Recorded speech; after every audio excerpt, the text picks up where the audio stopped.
nosotros sabemos que el agua es una parte fundamental de lo que define el suelo como tal, porque sabemos que el suelo es un sistema que cuenta de tres fases, una fase sólida, una fase líquida, una fase gaseosa, y la fase líquida es esencialmente agua. El asunto es que el agua que se encuentra en los poros eventualmente puede fluir a través de este medio denominado suelo. Por ejemplo, cuando se aplica una sobrecarga externa a la base del suelo, las partículas sólidas que lo conforman tienden a comprimirse y reacomodarse, y por lo tanto los espacios vacíos o poros tienden a reducir su volumen. El agua tiene una característica, es un fluido que no puede reducir su volumen, no puede cambiar su volumen. Por lo tanto, tiene que ser expulsada. ¿Okay? En el momento que vaya a ser expulsada, esencialmente va a ocurrir flujo de agua a través del suelo. ¿Y cómo se relaciona esto? ¿En qué influye? De cierta forma, este flujo puede ser muy lento, puede ser muy rápido, dependiendo de las propiedades del suelo y de las características hidráulicas de este medio. Y a la vez se termina traduciendo en la velocidad y tiempo de asentamiento. Esto es algo trivial. Entonces, de cierta forma, las propiedades hidráulicas de un suelo se terminan interrelacionando con la respuesta que vamos a recibir del suelo cuando este recibe una sobrecarga. En ingeniería civil esa sobrecarga va a ser esencialmente una construcción, un edificio, una casa, un puente, un relleno, lo que sea que queramos construir, constituye una sobrecarga externa y ahí radica su importancia. Hay una ecuación aquí que cuando vean mecánica de fluidos o hidráulica la van a tratar con mayor detalle, que esencialmente es una ecuación propuesta por Bernoulli. Y Bernoulli dice que la altura de carga de un fluido en cualquier punto va a ser igual, ya voy a explicar a qué me refiero con esto, a H, y H va a ser igual a U dividido para W más B cuadrado dividido para 2G más Z. ¿A qué nos referimos con carga en cualquier punto? Imaginémonos lo siguiente. Tenemos flujo a través de un medio. Supongamos que este medio es cualquier cosa. Es un tubo. Imaginemos que este es un tubo. Y yo coloco aquí lo que se conoce como piezómetro, que no es otra cosa que una tubería de control. Voy a colocar esta tubería que es completamente vertical y voy a permitir que el agua fluya de izquierda a derecha a través de esta tubería, por así decirlo. ¿Qué es lo que voy a ver? Voy a ver una altura H en este tubo de control. Yo puedo medir desde arriba a qué altura aparece el agua y va a aparecer a una altura H medida desde un punto de referencia. Ya va a aparecer. Y eso es justamente a lo que hace referencia esta ecuación. H no es otra cosa que la altura teórica que deberíamos registrar en este tubo aquí. ¿Ok? Entonces, H, que sería la altura de carga, va a ser una función directa de Z, supongamos. Z no es otra cosa que lo que se denomina como desnivel. Va a ser una función directa de un término denominado velocidad de carga y va a ser una función también del término denominado como presión de carga. Okay. Esta es una fórmula muy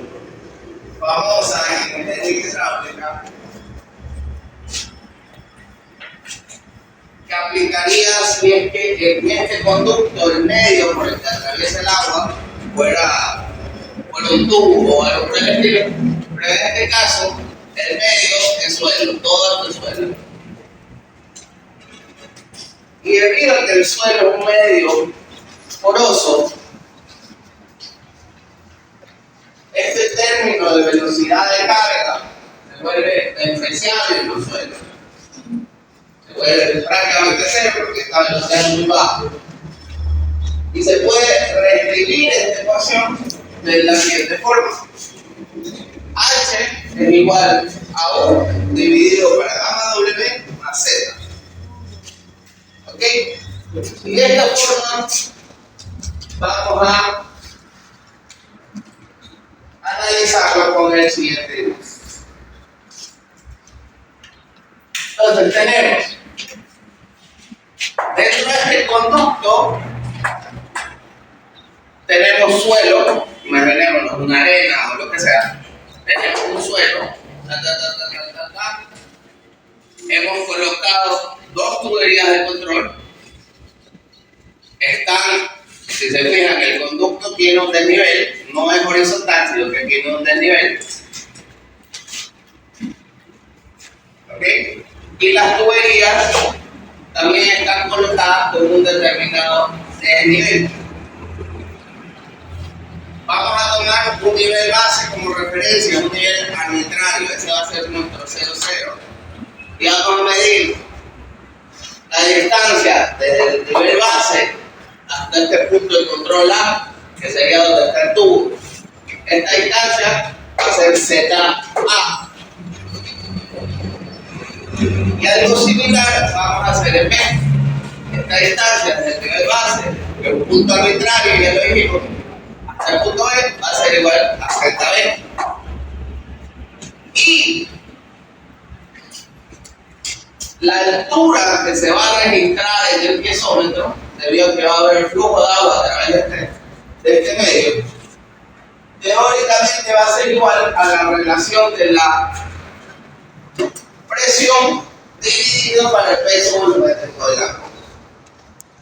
Ahora a pensar que una presión que está en kilonewtons, va a estar en kilopascales y lo divido para el peso volumétrico que está en kilonewtons por metro cúbico, me va a dar como resultado una altura en metros. Entonces, esta altura teórica que vamos a estar registrando es esencialmente la relación respecto a la presión en A dividido por el peso volumétrico del agua. Si hacemos lo mismo en B, si lo pudiera hacer el experimento, lo hiciéramos, si hacemos lo mismo en B y tomamos la medida a la que se encuentra el agua, vamos a ver que el nivel del agua se encuentra más abajo. Y esta altura teórica va a ser igual a la presión de B dividido por el peso volumétrico del agua. ¿Ok? Entonces, HA, que es la altura de carga total, va a ser la distancia medida desde el nivel base de referencia hasta donde registro el nivel de agua, que sería igual a ZA más UA dividido para gamma W. Y HB va a ser igual a ZB más V dividido para gamma W. Ojo, yo sé que es un poco complejo entender esto, pero lo planteamos como parte de la deducción de una fórmula que se utiliza y que es bastante más interesante que eso aquí. Esencialmente, algo que a nosotros nos interesa no es la altura total en el punto A ni es la altura total en el punto B. A nosotros lo que nos interesa es el desnivel que se registra entre ambos, perdón, no lo llamemos al nivel, la diferencia de carga que se registra entre ambos piezómetros. Si tengo el nivel en A y tengo el nivel en B, resto HA menos HB, voy a tener delta H. Entonces esta diferencia delta H debería ser menos, va a ser igual a HA menos HB. Y tenemos cada una de estas alturas de carga expresadas acorde a la ecuación de Bernoulli, que está aquí, y diferenciadas. ¿Ok?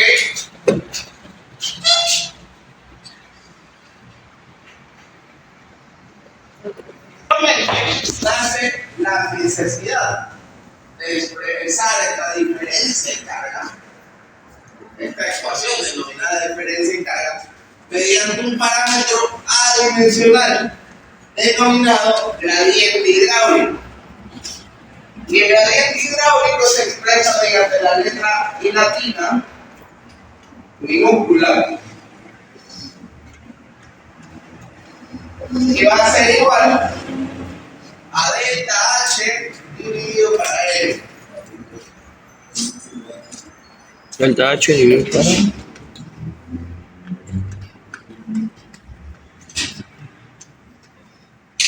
¿Ok? Donde L es la distancia. gradiente hidráulico. La I es gradiente hidráulico. Y L es la distancia entre ambos puntos. Medida no acorde al horizontal, sino medida en el sentido de la inclinación del flujo. ¿Ok? Porque posteriormente, una vez que ya se entendió este concepto de gradiente hidráulico, en 88. 1856, Casi. un señor apellido Darcy, como el de Orgullo y Prejuicio, propone una ecuación empírica simple. ¿Qué quiere decir? Propone una ecuación empírica simple. ¿Aló? Que no. En base a su experiencia. Esencialmente, él propone una ecuación empírica simple para representar la velocidad del flujo del agua a través del suelo. Y esta es una ecuación pensada específicamente para el suelo. Toma como referencia este concepto de gradiente hidráulico, que a la vez se deriva de la ecuación de Bernoulli.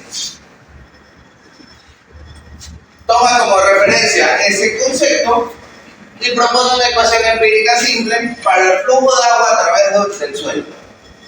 ¿Cómo? Al ser empírica simple, esencialmente hizo algo más o menos como esto. Permitió el flujo de agua a través de un suelo y midió la velocidad. Y después propuso una ecuación que permita, de cierta forma, predecir la velocidad del flujo. Entonces la ecuación va a ser igual a velocidad es igual a K por I. ¿Ok? Esa es una fórmula para la velocidad de qué? Donde la V es la velocidad de descarga. O lo que es lo mismo es la velocidad que va a tener el flujo a través de un suelo. La K es un parámetro denominado como conductividad hidráulica, o también denominado como permeabilidad. Anótenlo por favor, no pongo anotando la pizarra. En la diapositiva que se va a subir cinta, pero anótenlo.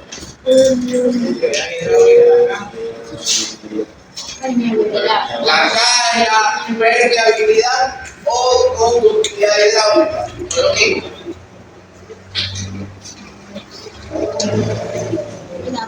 Y la I es el gradiente hidráulico. Velocidad. Y ya sabemos que la diferencia entre delta H y dividido para L. Perdón, es la relación entre delta y L.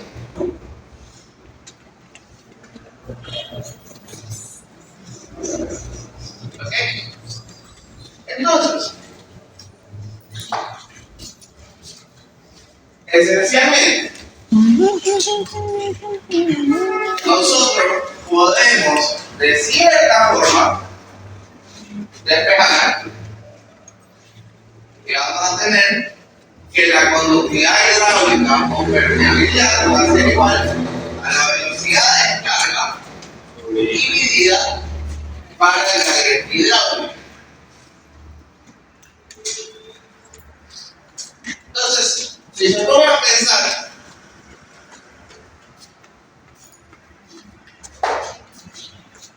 el gradiente hidráulico es algo que termina siendo una diferencia física inmedible. ¿En qué sentido?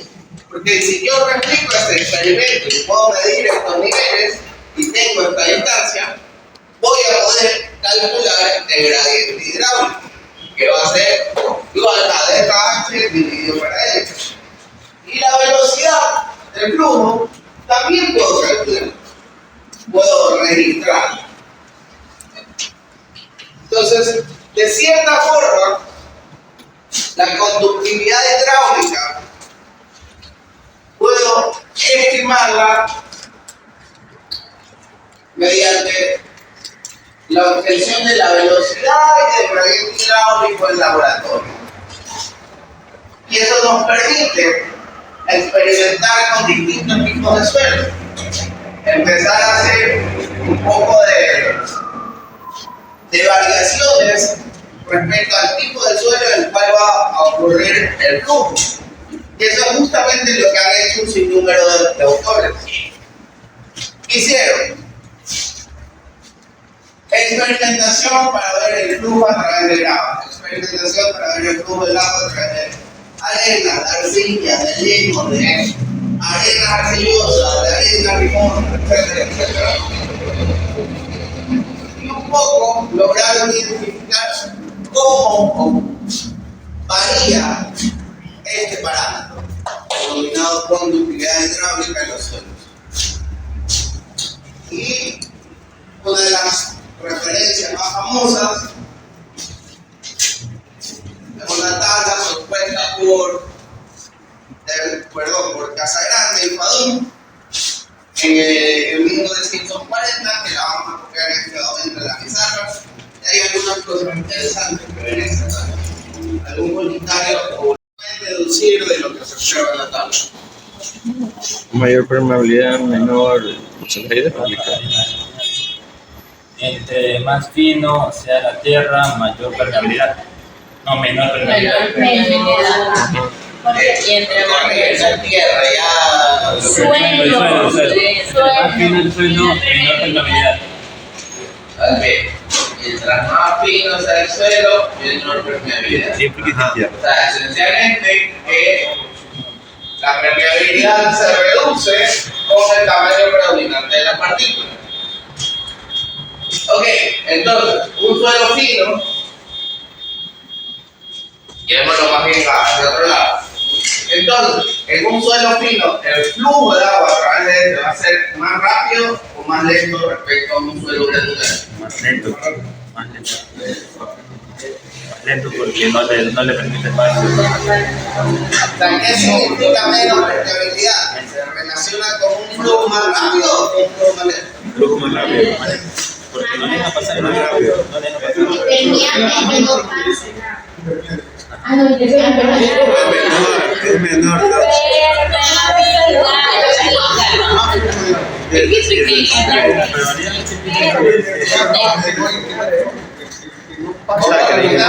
Mira,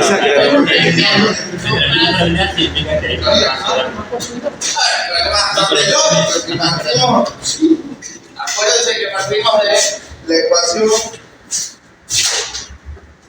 propuesta por Darcy, donde B es igual a K por I.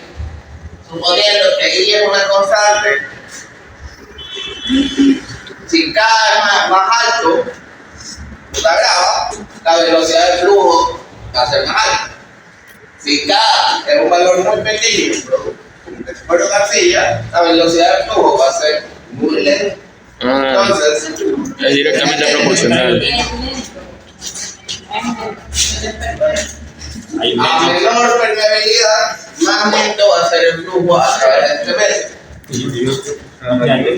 Cuando un material es impermeable, se define todo lo contrario de lo que estaba diciendo la señorita Bacho. Esencialmente impermeable significa que no permite pasar el paso del agua, el flujo del agua a través de este medio. ¿Ustedes creen que un suelo pueda llegar a ser impermeable? No, de alguna manera igual es verdad. ¿Ok? Por eso significa que es impermeable. Igual de alguna manera le el agua. Impermeable. Estaba como yo. Impermeable que no pasa absolutamente ninguna agua.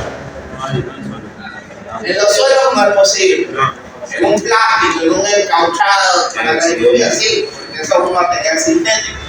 Pero en los suelos, esta no es una propiedad. Sin embargo, sí hay suelos prácticamente impermeables o con permeabilidad tan baja como las arcillas limpias, que el flujo de agua es tan lento, pero no significa que no hay flujo, sino que el flujo del agua es tan lento que Es imperceptible. pero siempre va a haber flujo a través del suelo como medio. ¿Ok? Eso es importante. Entonces, la permeabilidad, como podemos darnos cuenta, varía significativamente en función del tamaño predominante de la partícula, alcanzando valores muy pequeños en la arcilla y muy altos en las gravas y las arenas. Como pueden darse cuenta, la diferencia de magnitudes es importantísima. Son varias órdenes de magnitud. Miren que son 10 a la menos 1 a 10 a la menos 7 o mayor. O menor. Entonces, hay diferencias sumamente importantes en la magnitud de la permeabilidad. Entonces, ¿en qué influye esto? ¿Cómo se relacionan estas diferencias? En la práctica, esencialmente, cuando estamos lidiando con suelos granulares, el drenaje ocurre muy rápidamente. ¿Cómo se traduce esto?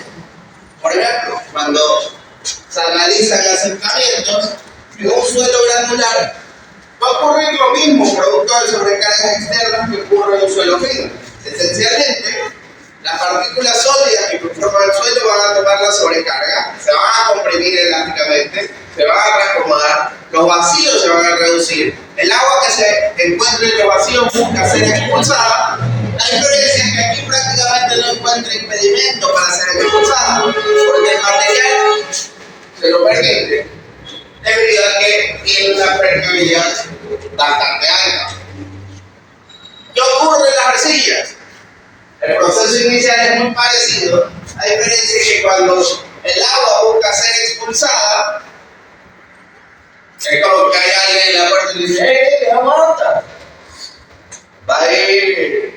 Van saliendo a mi ritmo, muy lentamente. Saca primero una mano y después otra pierna, y así sucesivamente.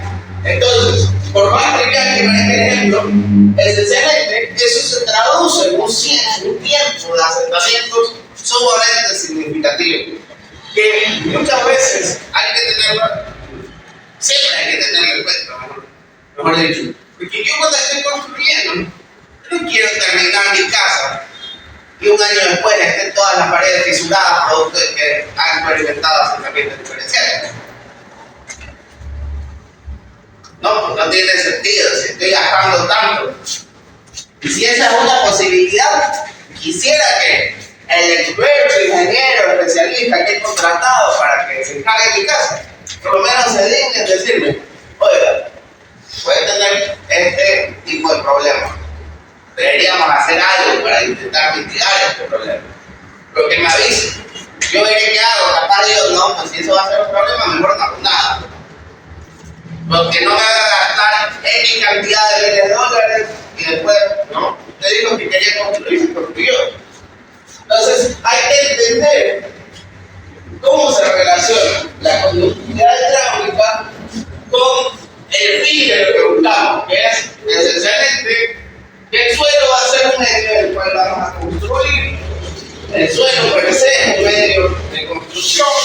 Entonces, esta permeabilidad aparte se puede aprovechar en algunas cosas. Por ejemplo, materiales granulares se utilizan para construir sistemas de drenaje. Por ejemplo, trenes, subtrenes, siempre se van a realizar con materiales granulares. ¿Por qué? Porque yo lo que quiero es captar el agua y conducirla hacia otra zona que pueda ser drenaje. Empresas, por ejemplo, se utilizan una combinación de materiales. Una presa es otra cosa que una construcción geotécnica. No son terraplenes. Y yo lo que busco es que el agua pueda almacenarse entre estos terraplenes para poder ser aprovechada posteriormente. Entonces, ¿qué pasa si yo construyo estos terraplenes únicamente con grava y arena? No hay permeabilidad. Con grava y arena. El agua va a fluir más prácticamente, casi que libremente a través del cuerpo del terraplén y me voy a quedar sin agua. Y producto del flujo del agua a través del terraplén, probablemente el terraplén vaya. Entonces, en este tipo de obras es común implementar un núcleo de arcilla. Entonces se hace una combinación de materiales de tal forma que este material arcilloso, que tiene una permeabilidad sumamente baja, va a permitirme contener el agua. Entonces, en este caso, le estamos sacando provecho a la baja permeabilidad de esta arcilla. En este caso, termina siendo beneficiosa la baja permeabilidad de la arcilla. Pero, lastimosamente, la mayoría de los casos es un problema la baja permeabilidad de la arcilla, los mismos en general los suelos fijos. ¿Ok? ¿Hasta aquí preguntas y dudas? No. Ok,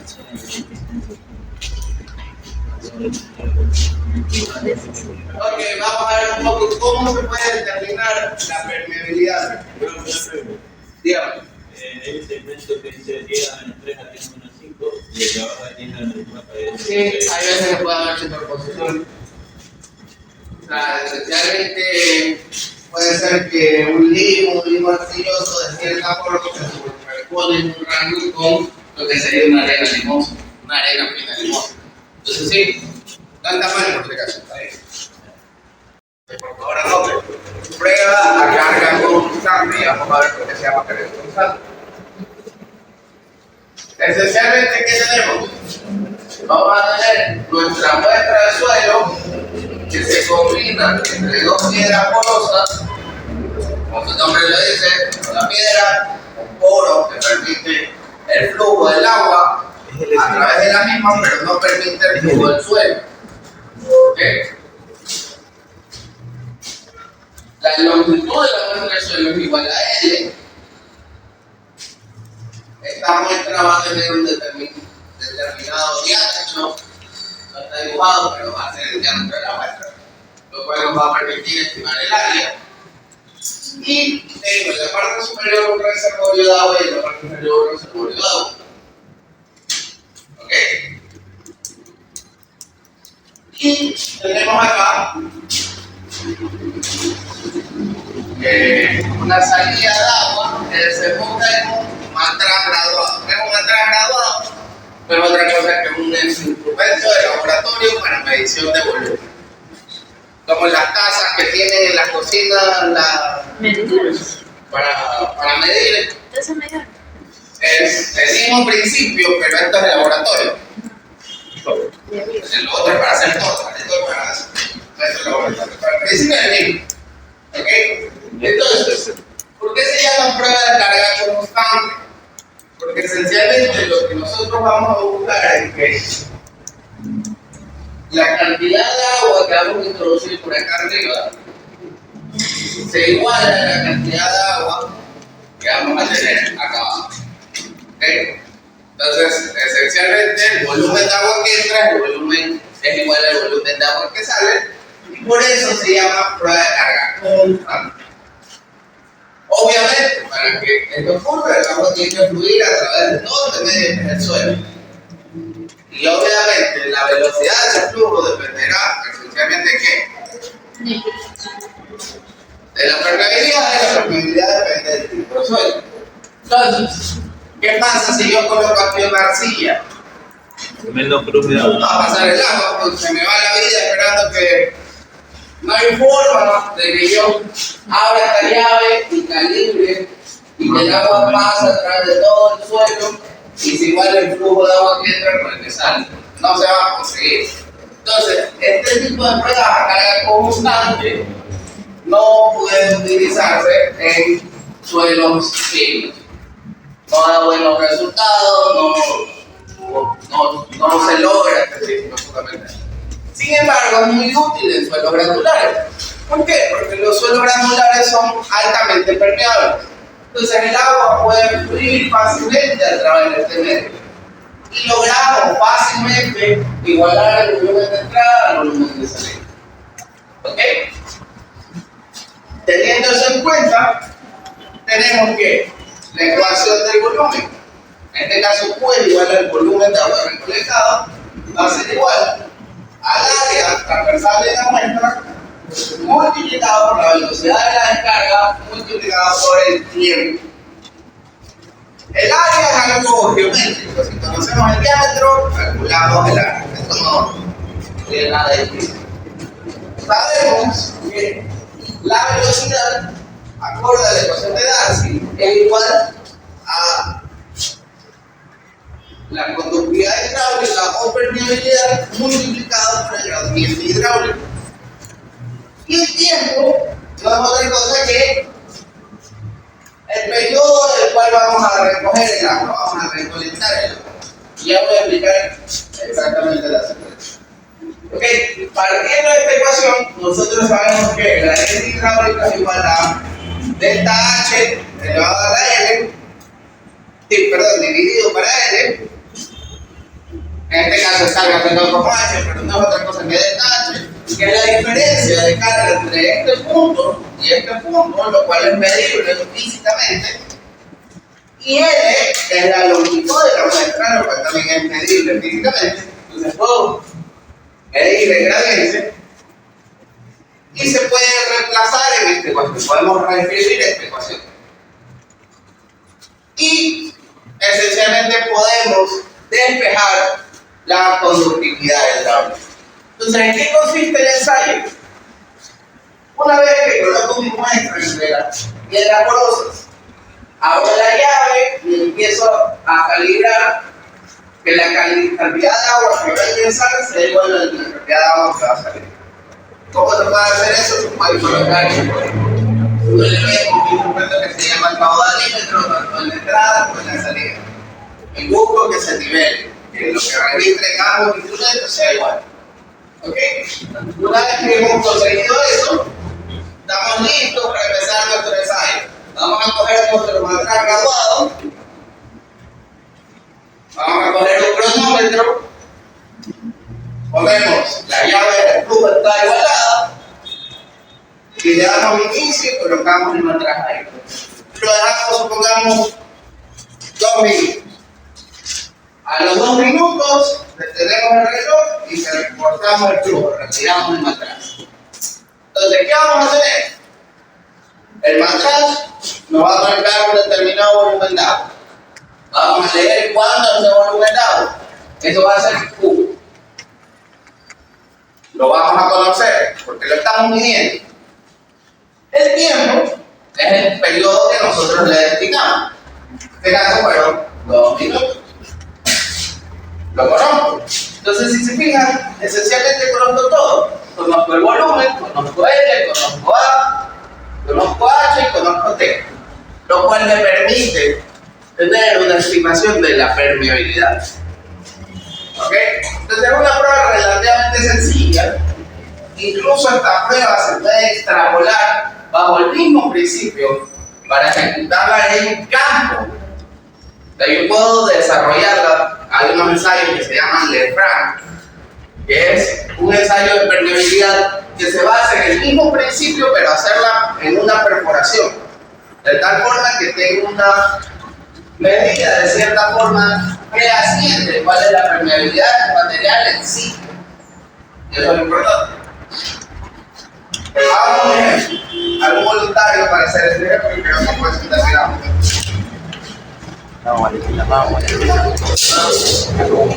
La permeabilidad de carga constante en laboratorio sobre una arena fina se dan los siguientes valores. Primero, longitud de la muestra. Usted póngale L, es igual a 300 milímetros.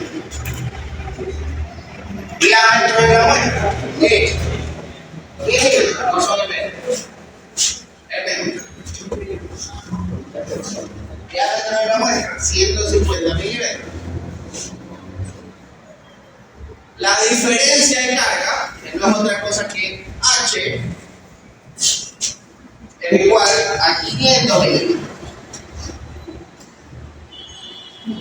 Y a lo largo de un periodo de 5 minutos, T igual a 5 minutos, se recolectó 350 centímetros cúbicos.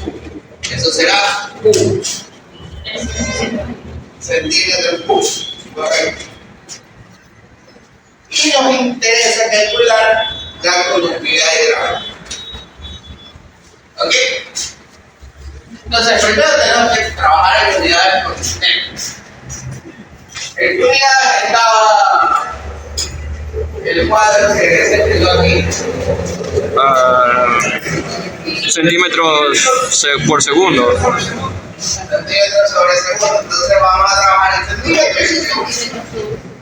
Entonces, esto es igual a... En la parte derecha. Vamos a dar 30 centímetros, 15 centímetros, 50 centímetros.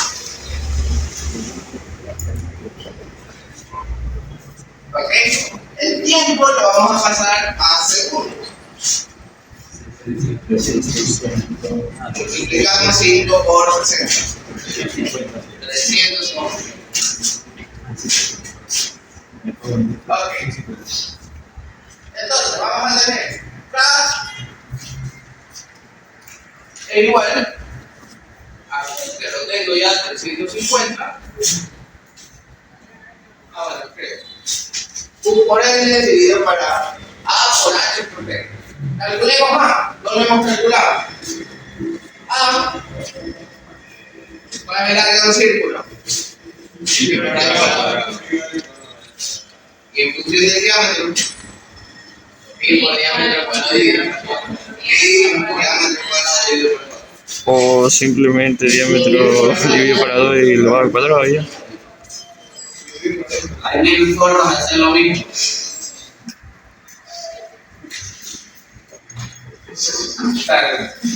Ya, ahorrando, es lo mismo. Entonces vamos a tener pi por 15 al cuadrado dividido por 4. Todo eso. Aquí voy a tener D. Esta es la que ustedes se calculan. Por la que voy a tener flujo de la. Ok. Sí, pero lo elevo al cuadrado porque transformado te queda lo mismo. Pues. Ahí usaba la fórmula de Marcos.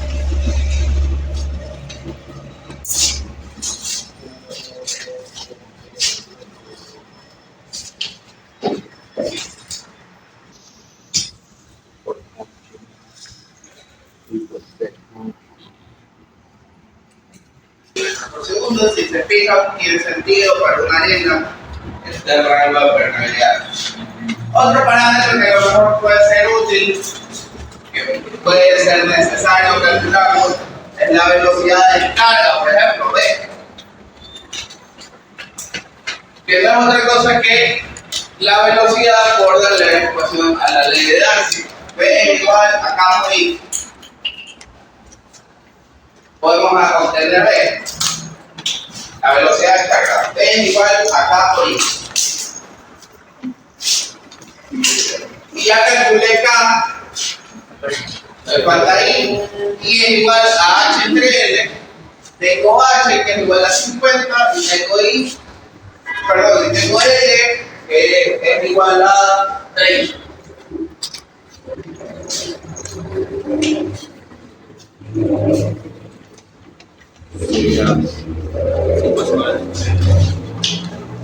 Entonces B va a ser igual a 3.96 por 10 a la menos 3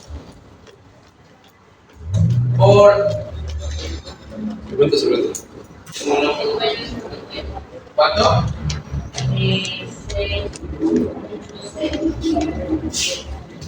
Ojo con algo que es importante. No confundir la velocidad de descarga. En realidad está ligada también al gradiente hidráulico. Directamente.